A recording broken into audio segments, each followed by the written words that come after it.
Hey guys, welcome. So how do you check your Tech Talk Shop orders? So this video is going to be a really short one, so just bear with me on this one. So let's just go ahead and search the Tech Talk seller, and inside the Tech Talk seller here, there's two accounts here. I mean, there's two platforms. I'd like you to click on the seller one, not the portal one. Okay, let's just go ahead and put your ID here. It's automatically chained to mine.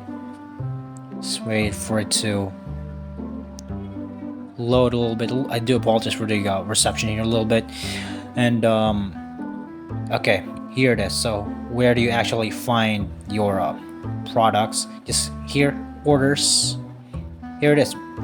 Manage orders, manage cancellations. Everything is here, including manage returns. So here's the orders right here.